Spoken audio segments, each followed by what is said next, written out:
Yo.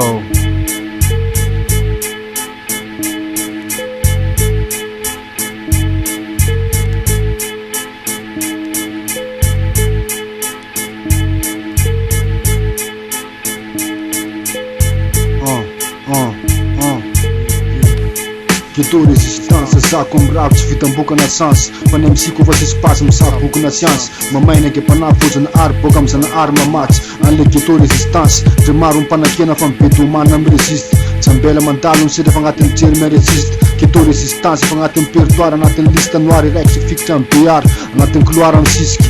Fiareta nga ten fokara sit ko nga ten tatam seski. Tupundaka makafaka se vometsky. Tsilena na rena ko tisim fayendren, atsilena mpegos ko tisim fetsky. Tsofuta tanasa metsky fambetsky lasa bitky le masova ben burky. Funjele na arfa senganga mpodak. Nena msio meti lama fan fefarana maray meti rotak. Sa avan le fem tanana me mangotrak.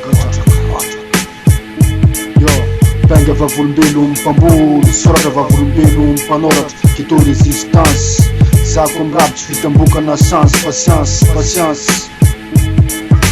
Penga vavolombelo mpamboly, soratra vavolombelo mpanoratra. Ghetto resistance, za comme rap tsy fitamboka na chance, patience, patience. Yo, ghetto resistance tsy mifezaka mangala maiky agnaty maiky ndre malemy be mirotsaka, tsy manaiky potraka. Penga vavolombelo mpamboly, soratra vavolombelo mpanoratra. Miasa soratra tonga fofona niinspiraka miokatra anatin'ny fahatsiarovana. Lalagna jiaby fanlalaovana, ary tsy manaiky ataony lafitaovana na orakofana fankadalagna jery. Aminay anao manjery, ghetto resistance mira fanahy misy jery. Zanaka ghetto tavela sarao mandrao anatin'ilay fe misy jery. Lalagna mitery fa fomba fijery vice versa. Niinspiraka ianako tsy mila ko amin'ny recherche na hoe mipersa.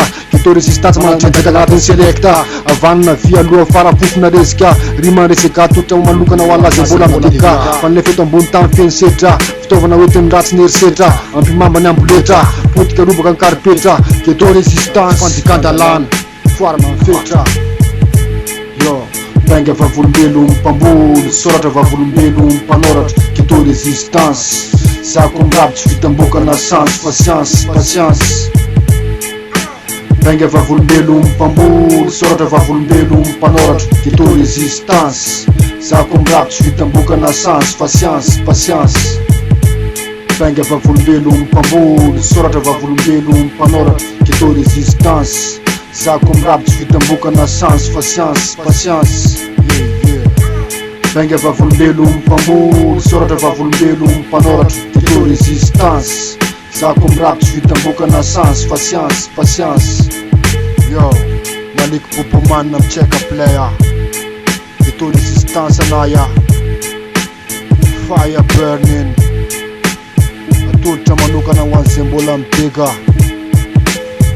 Ghetto resistance, Malik Popoman represent.